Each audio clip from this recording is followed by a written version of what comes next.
राष्ट्रवादी शरदचंद्र पवार पक्षाचे अध्यक्ष शरद पवार यांनी काल उपमुख्यमंत्री एकनाथ शिंदे यांची त्यांच्या दालनामध्ये जाऊन भेट घेतली आणि या भेटीनंतर पवारांनी आपल्या आमदारांची बैठकही त्याच दालनामध्ये घेतली। ऑपरेशन टायगर नंतर ऑपरेशन तुतारी होणार असल्याच्या चर्चा सध्या राज्यभरामध्ये होत आहेत आणि या पार्श्वभूमीवर या भेटीला मोठं महत्त्व प्राप्त झालंय आणि याच भेटीची इनसाइड स्टोरी आता झी24 तासच्या हाती लागली आहे। एकनाथ शिंदे यांची भेट घेण्यासाठी शरद पवार यांनी भेटायला त्यांना जावं याचे राजकीय वजन तितकं मोठं आहे।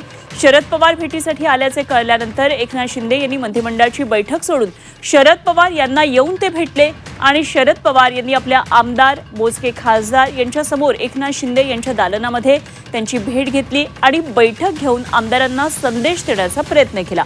ऑपरेशन तुतारीची चर्चा असताना पवारांनी एकनाथ शिंदेंची भेट घेत एक राजकीय संदेश दिल्याची चर्चा रंगली आहे। याशिवाय संवादाची सर्व दारं खुली ठेवण्याची पवारांची भूमिका असल्याचं बोललं जात आहे। तसंच या भेटीतून पवारांनी कुणाला अप्रत्यक्ष संदेश दिलेला आहे का याची सुद्धा आता चर्चा रंगली आहे। स्वप्नील जाधव माझे सहकारी आपल्याबरोबर जोडले गेले, जाणून घेऊया काय नेमके या राजकीय भेटीचे आणखी अर्थ आहेत। स्वप्नील, निश्चितच ही भेट अत्यंत महत्त्वाची मानली जाते आहे। त्याचं कारण दोन वजनदार नेते भेटत आहेत। काय नेमकं भेटीमागचं कारण असावं आणि एक मोठी बैठक सुद्धा यामध्ये झालेली आहे, काय नेमकं या बैठकीत झालंय?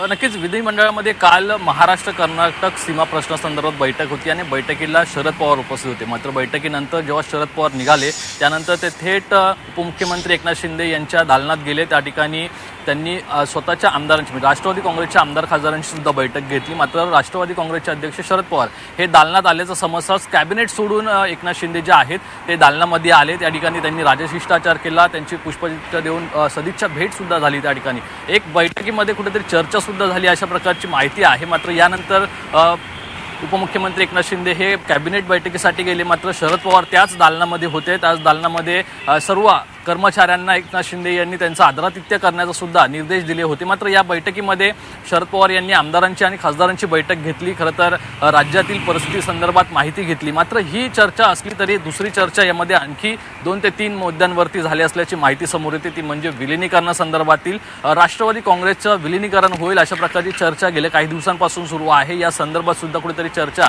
ही झाली असल्याचं पाहायला मिळते आणि एनडीए मध्ये राष्ट्रवादी काँग्रेस शरदचंद्र पवार गट सामील होणार या संदर्भातील सुद्धा चर्चा होती आणि याच दरम्यान काल झालेली बैठक फार महत्त्वाची आहे। खरं तर राज्यामधील लोकप्रतिनिधींमध्ये सत्ताधारी आणि विरोधक यांच्यामध्ये टोकाचे मतभेद असताना एकीकडे संवादाची दारं ही कुठेतरी शरद पवार यांनी खुली ठेवलेली आहे। अप्रत्यक्षरित्या कोणत्या तरी मित्र पक्षाला यामधून सुचवण्यात काही येतंय का हे पाहणं महत्त्वाचं यामध्ये पाहायला मिळतंय। मात्र एकीकडे शरद पवार यांची ही भूमिका पाहिली तर दुसरीकडे पक्षातील नेत्यांची भूमिका काहीतरी वेगळी पाहायला मिळते। शरद पवार यांचे नातू आपण जर बघितलं तर रोहित पवार हे बैठकीला हजर नव्हते। खरं तर दिवसभर रोहित पवार हे विधान भवनात होते, मात्र जेव्हा शरद पवार विधान भवनात आले तेव्हा रोहित पवार हे आझाद मैदानामध्ये शिक्षकांच्या आंदोलनाच्या स्थळी गेले होते, त्यामुळे ते त्या बैठकीला नव्हते। दरम्यान यामध्ये खरं तर शरद पवार यांची भूमिका असेल किंवा राष्ट्रवादी काँग्रेस विलिनीकरण आणि राष्ट्रवादी काँग्रेसचं एनडीए मध्ये सहभागी होणं या संदर्भात रोहित पवार यांचा टोकाचा विरोध आहे। यामुळेच कुठेतरी रोहित पवार यांनी यामध्ये या बैठकीला पाठ फिरवली का